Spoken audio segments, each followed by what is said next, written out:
मैं तीन चीजें बोलना चाहता हूं। पहली चीज बोलने नहीं दे रहे हैं। मोदी जी घबराए हुए हैं। आपने देखा जो ट्रेड डील 4 महीने से रुकी हुई थी 4 महीने से कुछ बदला नहीं। किसी न किसी कारण जो मैं जानता हूं नरेंद्र मोदी जानते हैं। नरेंद्र मोदी जी ने कल शाम उस डील को साइन कर दिया। नरेंद्र मोदी जी पर प्रेशर है, भयंकर प्रेशर है। और नरेंद्र मोदी जी का जो इमेज का गुब्बारा है, जो हजारों करोड़ रुपए लेकर बनाया गया था, वो फूट सकता है। इशू ये नारावाने की स्टेटमेंट नहीं है, ये साइड शो है।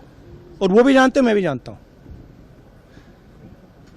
मेन बात यह है कि हमारे प्रधानमंत्री को कॉम्प्रोमाइज कर दिया गया है। किसने किया है, कैसे किया है, यह हिंदुस्तान की जनता को सोचना है। मगर इतिहास में पहली बार हिस्ट्री में एलओपी को प्रेसिडेंशियल एड्रेस में नहीं बोलने दिया। बाहर बोल दीजिए, जो अंदर नहीं कहा दिया जा रहा है। वो तो ऑटोमेटिकली होगा जी।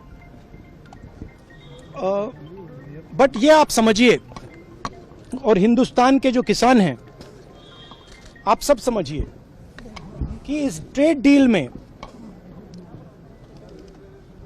आपकी मेहनत को, आपके खून पसीने को नरेंद्र मोदी जी ने बेच दिया है। और वो इसलिए बेचा है क्योंकि ये कॉम्प्रोमाइज्ड है।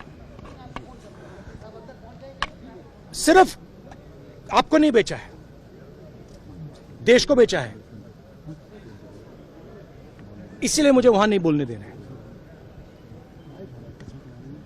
नरेंद्र मोदी जी डरे हुए हैं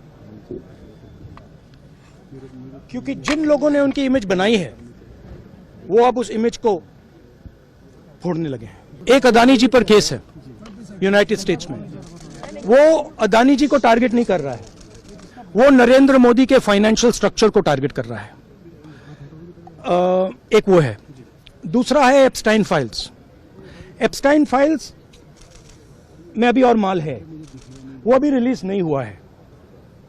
इसीलिए इस दबाव में आकर एप्स्टाइन फाइल्स में जो पूरा देश जानना चाहता है, मगर अभी अमेरिका ने रिलीज नहीं किया है। और दूसरा जो अदानी जी पर केस है, जो एक्चुअली मोदी जी पर केस है, क्योंकि वो बीजेपी का फाइनेंशियल स्ट्रक्चर है, मोदी जी का फाइनेंशियल स्ट्रक्चर है। तो ये 2 प्रेशर पॉइंट्स हैं। और आप ये बात समझ लो, देश ये समझ ले कि प्रधानमंत्री कॉम्प्रोमाइज्ड है।